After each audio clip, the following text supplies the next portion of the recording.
Alhamdulillahi wahda sadaqa wa'da wa nasara 'abda wa a'azza junda wa hazamal ahzaba wahda. La ilaha illallah wa la na'budu illa iyyahu mukhlishina lahuddin walau karihal kafirun. Ashhadu an la ilaha illallah wahdahu la syarika lah wa ashhadu anna Muhammadan abduhu wa rasuluhu la nabiyya ba'dah. Bapak Ibu, saudara-saudara dan adik-adik sekalian, pengajian ba'dal maghrib petang kali ini saya akan mencoba memenuhi permintaan dari pengurus materi tentang asal-usul ibadah kurban, karena sudah mendekati Idul Adha. Ini pertanyaannya luar biasa. Pernyataannya asal-usul Idul Kurban karena mendekati Idul Adha. Kalau yang biasa kan pernyataannya asal-usul Idul Kurban karena mendekati Idul Kurban, artinya begitu. Ini luar biasa. Atau asal-usul Idul Adha karena mau Idul Adha, itu biasanya ini. Pernyataannya sama, jawabannya berbeda. Minta materi asal-usul Idul Kurban karena sudah mendekati Idul Adha, ini berarti luar biasa. Sama saja seperti peribahasa sekali dayung 20-30 terlampaui. Tidak cuma 2-3 tapi 20-30 terlampaui. Bismillah, saya akan coba Bapak Ibu di waktu yang singkat ini dimulai dari pemeran utama dari dua acara ini, antara Idul Kurban dan Idul Adha. Di acara besarnya sebenarnya Idul Adha. Di dalam Idul Adha ada Idul Kurban, ada ibadah haji, ada puasa. Nah, masing-masing acara ada pemeran utamanya. Idul Kurban pemeran utamanya siapa Bapak Ibu? Ibrahim dengan Ismail. Ibadah haji pemeran utamanya siapa? Ibrahim, Ismail, Hajar. Ada tambahan Hajar. Maka kita harus tahu dulu sejarah dari pemeran utama ini siapa. Saya coba secepat kilat saja Ibrahim dulu. Siapa Ibrahim? Nama Ibrahim itu artinya apa? Dari dua kata, Ib dan Rahim. Ib itu dari kata Abi atau Abun. Abun artinya bapak. Kalau Abi, bapakku. Jadi boleh kalau mau memanggil ayah, Abi artinya ayahku atau bapakku. Kalau Umun ibu, kalau Umi ibuku. Itu panggilan terhormat. Tapi kalau mau panggilan dengan kesayangan, nanti beda lagi. Ya abati, ayahku sayang. Dari Abi, ayahku, menjadi abati, ayahku sayang. Dari Umun, ibu, Umi, ibuku. Kalau ibuku sayang, ya amati. Tapi hati-hati harus paham. Kalau nggak paham nanti jadi masalah. Ibunya datang, anaknya panggil, ya amati. Kata ibunya, saya masih hidup, belum mati. Waduh, ini namanya nggak paham gitu ya.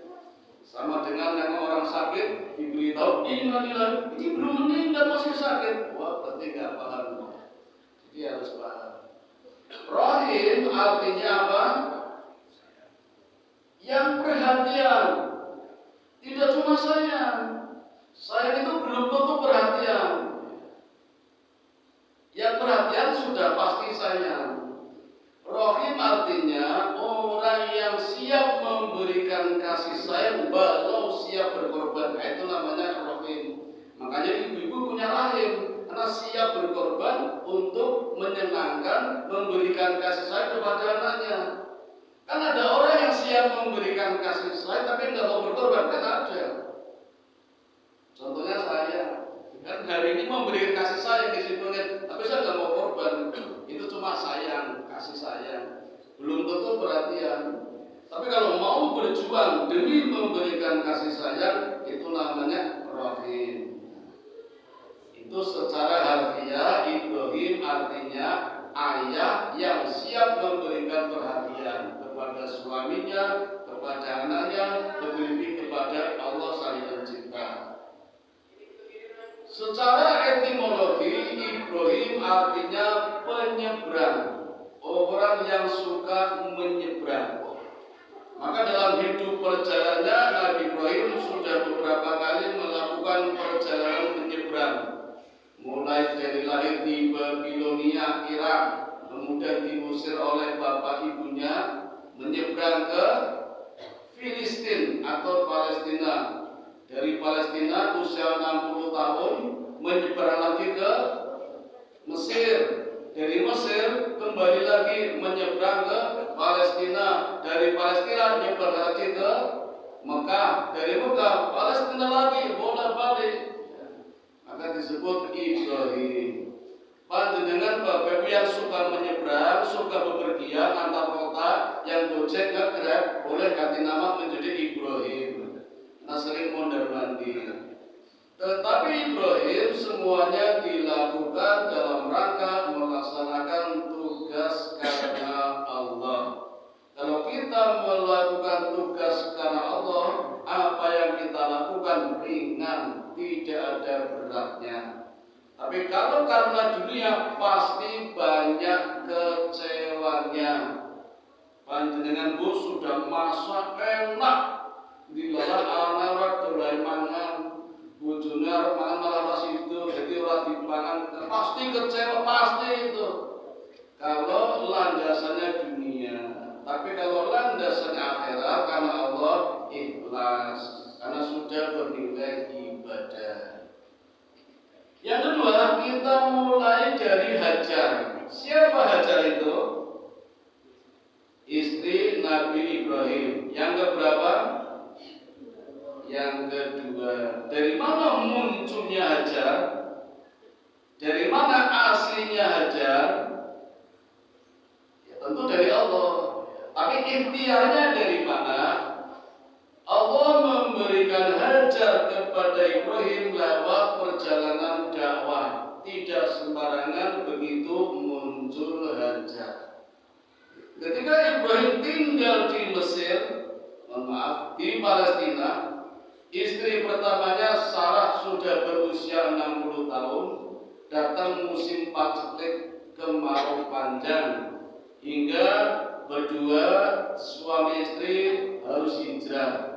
Dan area yang dituju adalah negeri Mesir.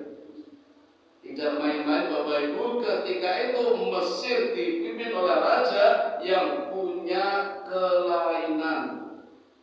Raja ini senior, senang istri orang.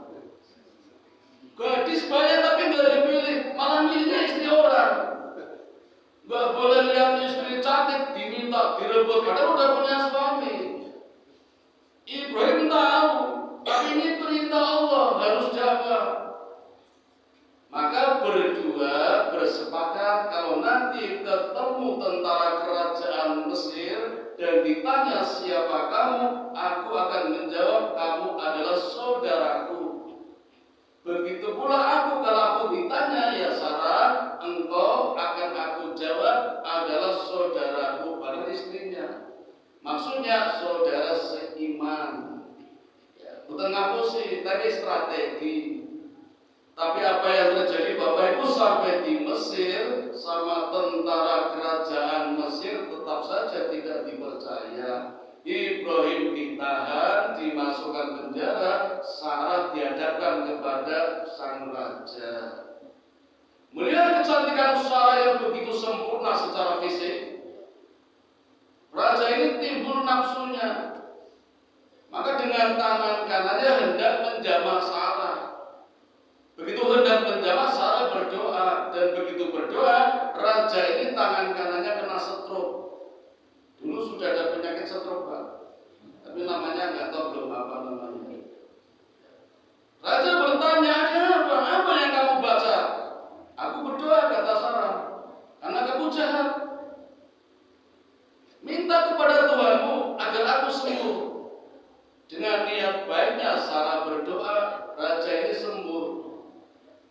Masih bandel Pak. Sekarang dengan tangan kirinya hendak menjamah Sarah. Sarah berdoa lagi, setruk lagi. Raja minta didoakan lagi dan ini berjanji tidak akan mengulangi lagi. Sarah berdoa lagi, setruknya sembuh lagi. Apa boten? Boten. Yang ketiga kalinya dengan dua tangannya hendak menangkap Sarah. Sarah pun berdoa, setruk lagi, bahkan semuanya setruk kecuali lidah dan matanya. Kakinya setruk, badannya setruk. Sehingga raja masih bisa berkata, minta tolong kepada Sarah, tolong doakan agar aku disembuhkan dari struknya, dan aku berjanji semua yang ada di sini menjadi saksi, aku tidak akan mengulang lagi perbuatannya. Sarah berdoa, struknya sembuh. Apa yang dikatakan raja kepada tentara? Yang kamu bawa ke sini bukan manusia tapi jin. Ada mukjizat, tapi dibilang jin, ini wanita jin ini membuat aku stroke. Karena raja ini takut kalau nanti Sarah berdoa lagi, maka Sarah segera diusir. Tetapi diberikan hadiah seorang wanita, namanya Hajar. Ini asal usulnya Hajar dari sini. Dan Bapak Ibu, Hajar ini ternyata anaknya raja. Ada dua riwayat. Di riwayat pertama menyebutkan anaknya rajanya ini yang dijadikan budak. Kejem toh, anaknya malah dijadikan budak. Dihadiahkan kepada Sarah. Dalam riwayat lain, Sarah adalah anak raja yang kalah perang. Dengan raja ini kalah perang, terus dijadikan anak, dijadikan budak, dihadiahkan kepada Sarah. Dalam hadis yang diriwayatkan oleh Ibnu Abbas, ketika Sarah menerima hadiah Hajar, Sarah mengatakan, inilah ibunda air langit. Ketika itu belum ada yang paham maksudnya apa. Ibrahim juga tidak paham, Hajar tidak paham, Sarah pun tidak paham. Tapi dalam lidahnya Sarah terucap, inilah ibunda dari langit. Nanti jawabannya mudah-mudahan waktunya ada. Nah, akhirnya berdua pulang dengan membawa Sarah yang usianya separuhnya, membawa Hajar usianya separuhnya Sarah. Hajar ketika itu usianya 60 tahun, berarti Sarah usia 60 tahun, berarti Hajar berapa dia? 30 tahun separuhnya. Ibrahim berapa waktu itu? 90 tahun. Satu rumah, satu laki-laki, dua wanita. Paham ya? Tapi ini landasannya Allah. Jadi takwa dalam keluarga ini nggak ada main-main. Apalagi Sarah dijadikan asisten rumah tangga. Karena Allah jadi nggak ada masalah. Justru masalahnya terjadi di hatinya Sarah, merasa tidak enak, belum bisa memberikan keturunan. Bapak Ibu, Ibrahim seorang nabi, seorang rasul, seorang laki-laki, bisa saja boleh menceraikan Sarah. Mau ada Hajar, boleh itu. Bahkan mungkin tanpa izin Sarah pun boleh. Karena Sarah belum bisa memberikan putra untuk melanjutkan risalah dakwahnya. Tapi Ibrahim tidak melakukannya. Kenapa? Karena sesuai dengan namanya, orang yang sangat perhatian kepada Sarah, kepada istrinya. Sehingga tidak minta cerai. Bahkan Sarah yang memintakan Ibrahim untuk menikahi Hajar. Hajar pun ditawari untuk menikah dengan Ibrahim. Jadi ini dimulai justru dari Sarah dulu. Sarah yang minta, Ibrahim tidak minta. Kayaknya nggak ada di zaman sekarang ini. Kalaupun ada, awalnya, tapi nanti ya jadi masalah. Seperti di sinetron FTV kan seperti itu. Menurut sutradara seperti itu. Nah, akhirnya terjadilah pernikahan yang kedua bagi Ibrahim. Dan dalam waktu 1 tahun, berarti di usia 61 nih, Hajar hamil, di 762-nya Sarah untuk melahirkan seorang putra yang pertama dari istri yang kedua bernama Ismail.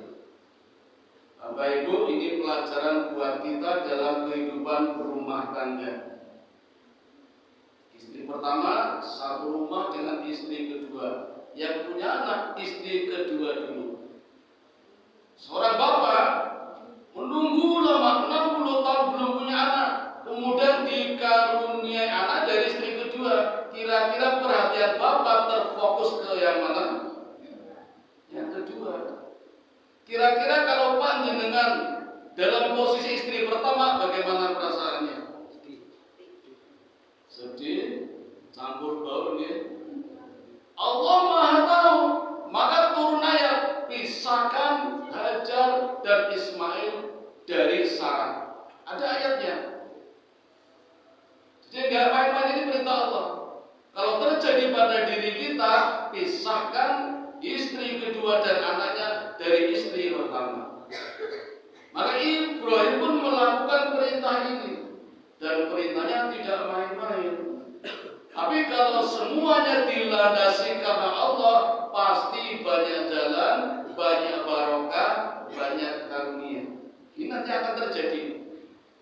Yang menjadikan lahirnya ibadah kurban dan ibadah haji.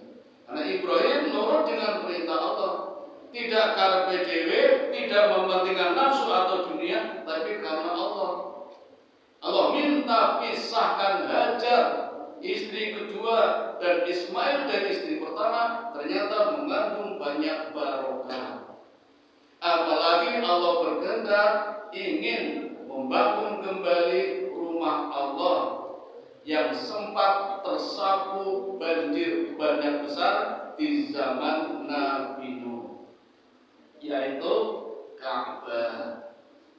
Ka'bah sudah dibangun sejak Nabi Adam, Bapak Ibu. Tapi ketika eranya Nabi Nuh tersapu banjir besar, hancur Ka'bah, tapi pondasinya masih ada. Pondasi dalam bahasa Arab disebut akidah atau qaidah. Karena pondasinya ada 4 jamak, maka disebut qawaid. Kalau rumah Allah namanya baka. Nanti kita lihat. Kita lihat kembali perjuangan pemeran utama dari ini adalah Ibrahim, Hajar, dan Ismail. Bertiga menyeberang dari Palestina menuju Mekah. Sudah ada pesawat belum adik-adik? Belum. Sudah ada Grab belum? Belum. Kira-kira perjalanannya pakai apa? Jalan kaki. Paling banter onta. Onta, Bapak Ibu, tidak bisa dirumuskan dengan rumus fisika. Kalau mobil bisa, motor bisa.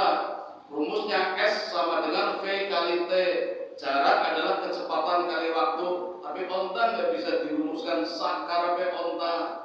Kalau lagi seneng banyak banter, lagi ngambek, ngebrok orang belum laku, itu onta. Jadi 30 km bisa ditempuh dalam waktu 3 hari sakarape onta. Tapi naik motor 30 km paling cuma 15 menit. So sakarape dhewe onta nggak mau. Jadi entah sampainya kapan, bisa dibayangkan dari Palestina menuju Mekah berdua dengan membawa Ismail yang masih merah, masih kecil. Dan sampailah di satu tempat semacam gundukan pasir. Disitulah Ibrahim meninggalkan Hajar beserta Ismail. Ini ada 2 riwayat, Bapak Ibu. Riwayat pertama, begitu Ibrahim meninggalkan Hajar, begitu saja meninggalkannya. Srok tinggal lungo tanpa menengok. Bayangkan Bapak Ibu, istri tercintanya ditinggalkan begitu saja oleh Ibrahim. Ibrahim tidak menengok. Sarah mengejar, "Ya Ibrahim, kenapa aku ditinggalkan begitu saja di sini?" Ibrahim tidak menjawab. tidak menengok, karena memang perintah Allah. Mungkin kalau nengok menjadi orang tegel dari ras itu. Ibrahim cuma menangis. Sarah tanya lagi, ada apa? Kenapa aku ditinggalkan di sini? Ibrahim pun tidak menjawab, hanya menangis sampai 3 kali. Baru Hajar atas ilham Allah mengatakan, ya suamiku, apakah ini perintah Allah? Ibrahim baru menjawab, itu pun tidak dengan kata-kata, cukup mengangguk, tidak menengok. Kalau panjenengan Bu sekarang diperlakukan seperti itu, di daerah yang tandus, gersang, kering, di tengah panas terik matahari, tidak ada tanda-tanda kehidupan, hewan tidak ada, tumbuhan tidak ada. Jangankan tumbuhan hijau, tumbuhan kering pun tidak ada.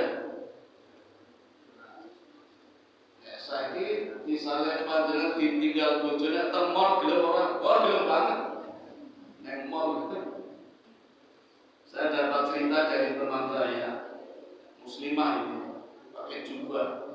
Itu senang jalan namanya manusia. Jadi senang dalam yang CCM, SCH, Galeria, mall. Tapi suaminya nggak mau, malu karena dia pakai jubah juga. Gitu. Terus kata istrinya, udah ditinggal aja dah. Jadi diantar ditinggal, ntar udah selesai tinggal dijemput. Malah minta seperti itu, anak mall kok. Coba kalau Hajar di gurun pasir, kurang gelap. Tapi itulah yang terjadi. Di ayat yang kedua tidak bolak-balik, tapi langsung. Hajar yakin. Kenapa Hajar bisa mengatakan? Dalam riwayat kedua, Hajar nggak menanyakan kenapa aku di sini, kenapa aku ditinggal, tapi Hajar mengatakan apa ini perintah Allah. Seorang wanita, Bapak Ibu, bisa mengucapkan kalimat ini tentu tidak serta-merta. Ada proses panjang yang menyebabkan seorang ibu bisa mengatakan apa ini perintah Allah. Maka pasti di dalam kehidupan rumah tangganya, Ibrahim selalu memberikan tarbiyah, selalu memberikan pendidikan Islam kepada istrinya. Sehingga ketika ditinggal, istrinya mantap mengatakan, apakah ini perintah Allah? Begitu Ibrahim mengatakan, iya, walaupun mengangguk, Hajar yakin mantap, kalau memang ini perintah Allah, pasti Allah tidak akan menyia-nyiakan. Pasti itu. Itu keyakinan Hajar. Tidak muncul begitu saja melalui proses pendidikan di dalam rumah tangganya. Pasti itu. Maka panjenengan pas sebagai seorang suami tidak henti-hentinya tiap saat memberikan pelajaran tarbiyah Islamiyah kepada istri dan anaknya. Sehingga ucapan-ucapan yang keluar dari istri dan anaknya selalu ucapan yang keluar dari hasil pendidikan suaminya dalam ridha Allah. Tentunya suaminya bisa menjaga ini. Jadi enggak main-main itu. Nah, mari kita lihat Bapak Ibu. Begitu Ibrahim meninggalkan berdua sampai ke tanah yang agak bukit nanjak, Ibrahim baru membalikkan badan dan mengangkat kedua tangannya kemudian berdoa. Doanya sangat viral. Ada di dalam surat Ibrahim, surat yang ke-14, juz yang ke-13 ayat 37. Mari dihafalkan adik-adik. Rabbana inni askantu min dzurriyyati biwadin ghairi dzi zar'in 'inda baitikal muharram. Ya Tuhan kami yang selalu memelihara kami, inni askantu, sesungguhnya aku tinggalkan min dzurriyyati, sebagian generasiku, biwadin, di tanah yang gersang, ghairi yang tidak ada apa-apanya. Di itu yang sangat keterlaluan, betul-betul banget gak ada apa-apanya gersang. Di samping rumah Allah, inda baitikal muharram. Jadi di samping rumah Allah, tanahnya tandus gersang. Disitulah Ibrahim meninggalkan keturunannya. Rabbana liyuqimus sholata afidatan minan nasi tahwi ilaihim warzuqhum minat thamarati la'allahum yashkurun. Ya Tuhan kami, disinilah agar orang-orang mendirikan sholat. Jadi perintah sholat dari dulu sudah ada. Bersyukur kepada Allah karena Allah telah memberikan nikmat yang banyak berupa buah-buahan, tanam-tanaman. Padahal tandus. Dalam riwayat lain Nabi Ibrahim menambahkan doanya, ya Allah, datangkanlah orang-orang yang bisa menemani istri dan anakku. Itu doanya Ibrahim. Terkabul bukan? Ya terkabul. Nyatanya sampai sekarang banyak orang yang datang. Nah, kalau panjenengan mengamalkan doa ini, pasti rumah panjenengan Bapak Ibu banyak dikunjungi orang. Saya sudah membuktikannya. Saya mengamalkan doa ini, tiap hari ada orang datang. Mengamen, mengemis, akhir arisan, listrik. Itu orang Ibrahim. Lagi mandek orang tak amal gitu. Andiate itu sing teko yo itu. Sing teko dekorator wae. Mandek perdoaan.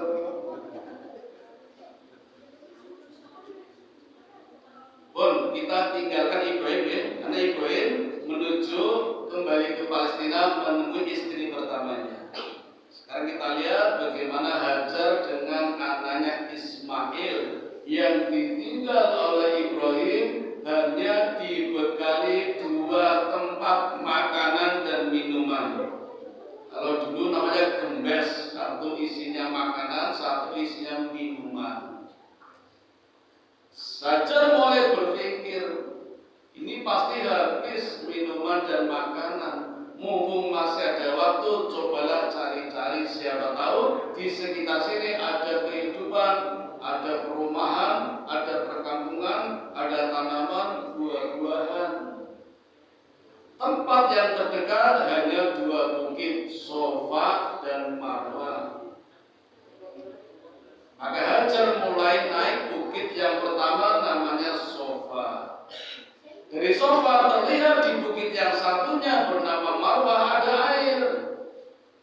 Maka Sofa ditinggalkan oleh Hajar. Hajar jalan kaki turun ya. Begitu sampai hendak naik ke Marwah lari. Sampai di Marwah lihat ke Sofa ada air. Turun lagi dari Marwah. Begitu hendak naik Sofa lari. Ternyata nggak ada air, hanya fata morgana. Balik lagi lihat ke Marwah seperti itu. Diulanginya sampai 7 kali. Berakhir di mana Bapak Ibu? Sofa atau Marwah? Sofa, Marwah 7 kali ya. 1, 2, 3, 4, 5, 6, 7. Berakhir di Marwah. Ketika sampai di Marwah tidak ada air. Ini ada 2 riwayat. Riwayat pertama, Hajar batin, ya Allah, aku sudah melakukan, kurang apa aku coba. Ternyata tidak ada air. Tiba-tiba terdengar suara. Riwayat kedua, begitu di Marwah tidak ada air, Hajar membalikan badan, lihat Ismail. Ternyata di bawah Ismail ada air. Nah, dari mana air itu muncul? Ada 3 riwayat. Yang pertama, ini yang paling viral, yang sudah kita kenal dari guru-guru agama kita. Barangkali panjenengan juga begitu. Airnya dari ijakan kakinya Ismail, gusuk-gusuk batu bajunya, itu ya. Pernah dengar ya? Mohon maaf, ternyata hadisnya lemah. Riwayat yang kedua, airnya muncul dari bekas injakan ontanya Nabi Ibrahim. Masih tinggal, aja nggak lihat. Ternyata muncul airnya. Karena lagi fokus kepada Ibrahim. Nah, dengar betul? Itu juga hadisnya lemah. Nah, sekarang hadis yang kuat, yang banyak beredar di negeri sana, bukan di Indonesia, itu ternyata dari sayapnya malaikat Jibril. Jadi dicukil itu, kemudian keluar airnya. Begitu keluar airnya, naluri seorang ibu dalam kondisi bekalnya hampir habis, sangat haus, refleks ini airnya dibendung dengan tangannya sambil mengatakan zam, zam. Zam ini bukan bahasa Arab, Pak. Bahasa Mesir. Kan Hajar aslinya Mesir, bukan Arab itu. Sehingga dengan bahasa Mesir, zam, zam, kumpul, biar nggak luber-luber. Khawatir kalau luber nanti habis. Semakin luber. Terus seperti kalau adik-adik di pantai itu loh, ada ombak, gawe bangunan pasir kan mesti gini toh, menolak cepat hilang bangunnya. Zam seperti itu. Ini hikmah Allah Bapak Ibu. Nyatanya sampai sekarang zam-zam nggak pernah habis. Sudah berapa miliar orang meminum sejak dari dulu sampai sekarang tidak habis. Ini kan hikmah Allah itu. Oke, saya mundur di peristiwa yang terjadi 3 hari sebelum ini. Nanti ketemu sini lagi. Ya, ini tidak dulu. Ada satu peristiwa yang terjadi di negeri Yaman. Yaman itu satu-satunya negeri asli Arab. Yang lain bukan asli Arab. Yordania, Sudan, Turki, Irak, Iran itu bukan Arab asli, Pak. Arab musta'ribah. Arab yang diarabkan. Bukan Arab tapi selalu menggunakan bahasa Arab jadi orang Arab. Nikah dengan orang Arab jadi Arab. Dengan Bapak Ibu, kalau tiap hari menggunakan bahasa Arab jadi orang Arab itu. Namanya Arab musta'ribah, bukan asli Arab. Yang asli Yaman itu. Di Yaman ketika itu Bapak Ibu, tanahnya subur, makmur. Dan ada satu bendungan besar yang namanya bendungan Zadul Ma'arif. Ini kalau menurut saya harusnya tertulis dalam keajaiban dunia. Karena bendungan ini terbuat dari kayu, bukan batu, bukan semen. Kan nggak bisa kayu menahan air begitu banget, tapi nyatanya bisa. Ini mukjizat dari keajaiban dunia. Tanahnya subur, kanan kirinya tanaman, bunga, buah-buahan, makmur itu. Sayangnya Bapak Ibu, penduduknya kafir, tidak beriman kepada Allah. Allah sudah mengingatkan, tapi tetap saja ingkar. Maka Allah kirimkan musibah. Musibahnya ini pelajaran buat kita. Allah tidak kirim tentara, Allah tidak kirim bencana, Allah cukup mengirim seekor tikus kecil. Sudah tikus kecil lagi. Ini pelajaran buat kita Bapak Ibu. Kalau di rumah kita sudah ada tikus walaupun satu, hati-hati. Ada apa ini? Mesti ada yang salah dengan rumah kita. Tikus ini masuk ke bendungan. Bendungannya terbuat dari kayu. Digerigiti. Penduduk Yaman itu nggak perhatian, cuek. Alah mau tikus kecil, siji menengok. Nggak perhatian, jadi cuek. Pada tikus ini tiap hari gini-gini, sidik, sampai bocor, keluarnya sedikit juga masih cuek. Kan bendungannya besar. Kalau penjenengan ke Wonogiri, bendungan Gajah Mungkur itu butuh waktu setengah jam untuk memutar itu. Jadi kalau di satu sisi bocor mungkin nggak konangan. Ini yang terjadi di bendungan Zadul Ma'arif ya seperti itu. Ada yang bocor, penduduknya nggak perhatian karena bocornya kecil. Karena nggak perhatian lama-lama jadi besar.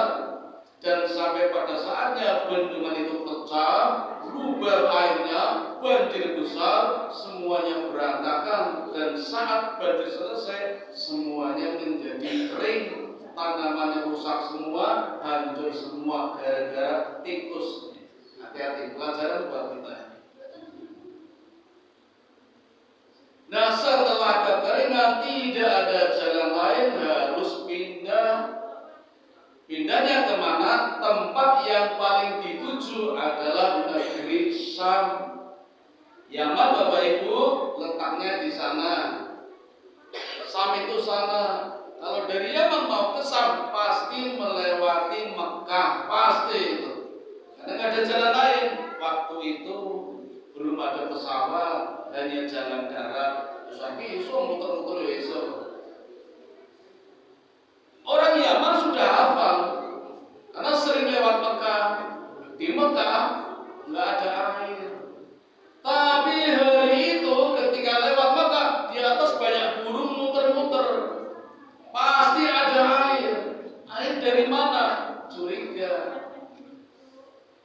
Maka seluruh penduduk Yaman yang pindah, jumlahnya sekitar 200, mengutus 10 orang untuk mengintai dulu siapa yang ada di Mekah. Jangan-jangan ada musuh. Tetapi sampai di Mekah ternyata hanya dijumpai seorang wanita dan seorang anak kecil yang sedang menunggui air. Nah, ketemu di sini Bapak Ibu. Apa yang dilakukan oleh orang Yaman ini? Orang Yaman ini Bapak Ibu adalah suku Jurhum, bukan Jumhur, ini beda lagi. Jumhur kan ulama, ini Jurhum.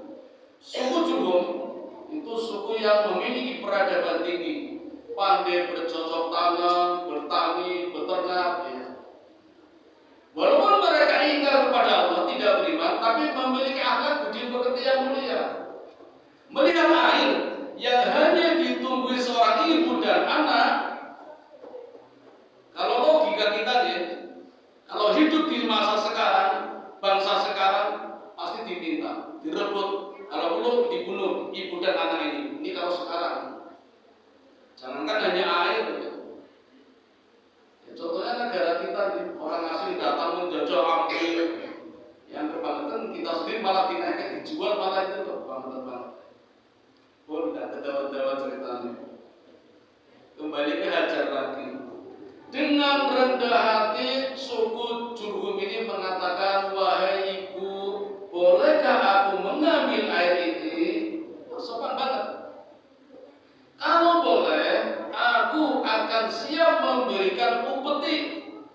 Aku punya banyak sapi, kambing, kuda, onta. Kami juga pandai beternak, kami pandai bertani, bercocok tanam, berburu. Kalau boleh, kami siap di sini membangun komunitas. Kita lihat apa jawaban Hajar. Beda dengan jawaban orang-orang Indonesia. Orang Indonesia siap, boleh ke sini. Kalau perlu tak jual penuh. Hajar tidak. Hajar jawabannya, silahkan Bapak, boleh mengambil air, boleh tinggal di sini, asal hak milik air ini ada pada kami.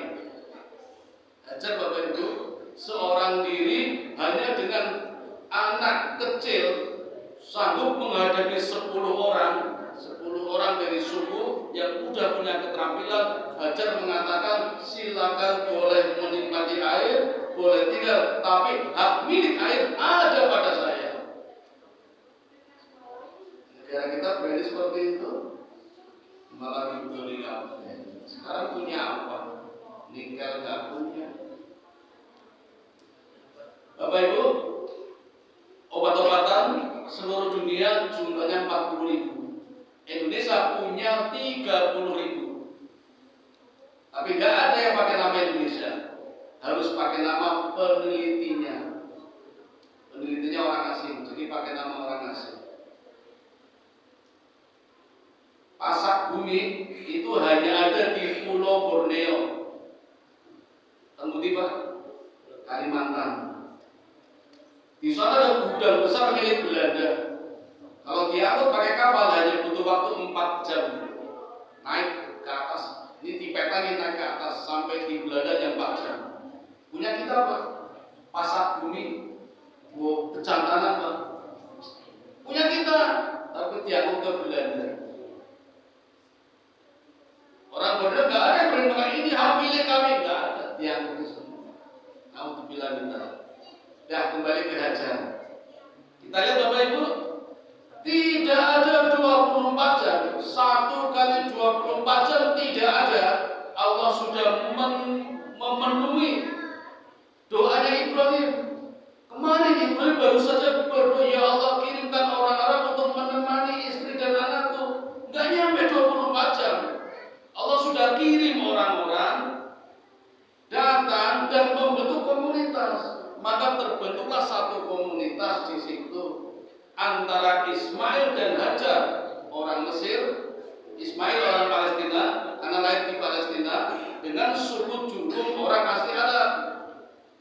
Nah, maka Bapak Ibu, perjalanan selanjutnya disitulah Nabi Ismail tumbuh menjadi dewasa dengan memiliki banyak keterampilan. Ismail orang asli Palestina tapi pandai berbahasa Arab. Inilah Nabi pertama yang pandai berbahasa Arab, Nabi Ismail. Dan Ismail adalah Nabi yang pertama yang pandai berkuda. Nabi sebelumnya nggak pandai berkuda, malah mungkin nggak bisa. Ismail orang pertama, Nabi pertama yang pandai berkuda.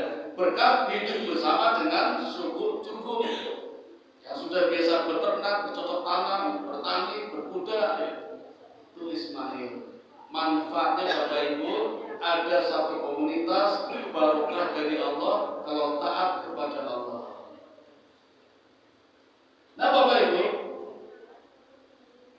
setelah menginjak usia dewasa seperti pada umumnya orang laki-laki menikah, berkeluarga. Ismail berumah tangga dengan anaknya kepala suku Jurhum. Sebagai hadiah dinikahkan dengan Ismail. Ibrahim datang menengok anaknya. Ketika datang ke rumah, Ismail tidak ada, sedang berburu.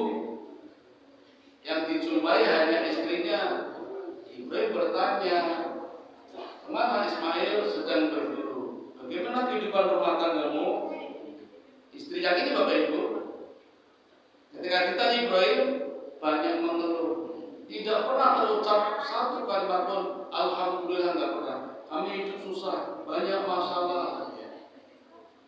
Maka Ibrahim berpamitan dan meninggalkan pesan. Tolong sampaikan kepada Ismail, kalau nanti datang, tadi aku datang. Namanya Ibrahim, pesan aku sampaikan kepada Ismail supaya mengganti palang pintunya. Ibrahim pulang. Ismail datang, tanya, ada yang datang? Ada, seorang lelaki namanya Ibrahim. Ada pesan? Ada. Apa pesannya? Suamiku diminta mengganti palang pintunya. Ismail jawab, yang datang tadi adalah ayahku, namanya Ibrahim, seorang nabi juga. Dan dia berpesan, aku diminta menceraikan kamu. Maka sekarang aku antar pulang. Ini bahasa halus Pak. Orang Arab, orang Badui, tapi bahasanya halus. Kalau menceraikan istrinya dengan bahasa mengganti palang pintunya. Paham ya? Nah sekarang kalau Bapak udah paham, nggak boleh bilang itu sama istrinya. Nanti dia cerai. Aduh, tiwas ngaji ngerti, kok mending orang ngerti. Nah sekarang udah tahu. Jadi hati-hati kalau bilang, suka ganti pintunya, waduh, itu udah cerai, hati-hati. Begitu mudah Ismail menceraikan istrinya hanya karena kalau ditanya Ibrahim bapaknya, ditanya mertuanya, mengeluh terus gak pernah alhamdulillah. Ya karena gak pantas. Tidak pantas bagi seorang istri Nabi suka mengeluh. Ini pelajaran buat kita. Kalau kita tidak boleh mengeluh. Lalu Ismail berkeluarga lagi dengan seorang istri yang penduduk Jurhum juga. Dan Ibrahim datang, tidak ketemu. Ismail akan berburu. Sama pertanyaannya, tapi jawaban istri yang kedua ini selalu alhamdulillah, kami senang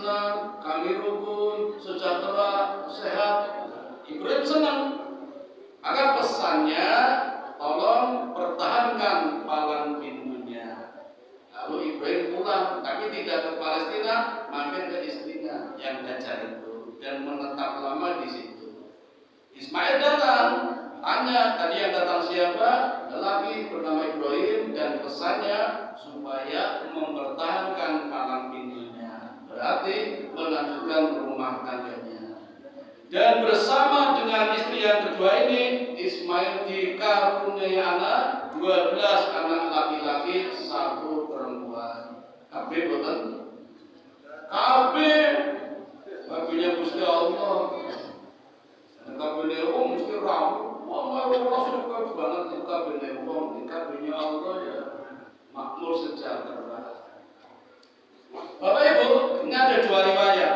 Setelah Ibrahim menetap di Mekah, kemudian Ismail sudah dewasa, usianya mencapai usia kenabian, baru Allah perintahkan Ibrahim lewat mimpi menyembelih anaknya. Yang sering kita dengar ceritanya, Ibrahim menyembelih anaknya bernama Ismail ketika kecil. Benar? Ternyata Bapak Ibu, hasil kajian yang masuk akal, perintah menyembelih ketika Ismail sudah mencapai usia kenabian. Berapa tahun? 40 tahun. Ibrahim diangkat Nabi 40 tahun, Muhammad 40 tahun, Musa 40 tahun, Isa 30 tahun. Kecuali Nabi Yahya, sejak kecil sudah jadi Nabi. Itu Nabi Yahya. Sehingga kalau sudah jadi Nabi, nalar Ibrahim menyebutkan perintah Allah disembelih, tidak nolak. Coba lihat tak jelit, tak boleh ya, ayo. Islam ya. Pun sampai di sini dulu ya. Ini belum tuntas Bapak Ibu, tapi tidak apa-apa. Yang penting kita sudah punya gambaran bagaimana asal usul riwayat terjadinya ibadah Idul Kurban sama Idul Adha ya. Idul Adha yang di dalamnya ada ibadah haji, ada ibadah kurban, itu dari kehidupan Nabi Ibrahim bersama Ismail dan juga istri yang kedua bernama Hajar. Kalau yang pertama Sarah nanti riwayatnya lain. Itu nanti riwayatnya dengan nabi-nabi Bani Israel. Kali ini riwayatnya Ismail kasih turun-temurun sampai pada Nabi Muhammad Sallallahu Alaihi Wasallam. Sekian dari saya, mudah-mudahan ada manfaatnya. Mari kita tutup dengan doa kifaratul majelis. Subhanakallahumma wa bihamdika asyhadu an la ilaha illa anta astaghfiruka wa atubu ilaik. Assalamualaikum warahmatullahi wabarakatuh.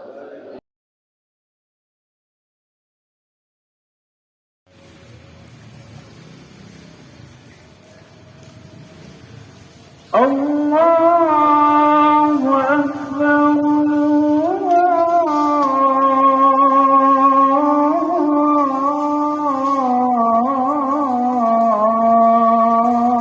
Allahu Akbar.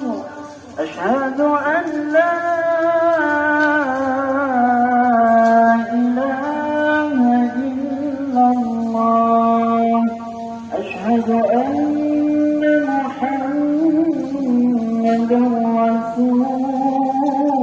Rasulullah. Hayya 'alal salah, hayya 'alal falah. Qad qamatis salatu, qad qamatis salah. Allahu akbar, Allahu akbar. La ilaha illallah.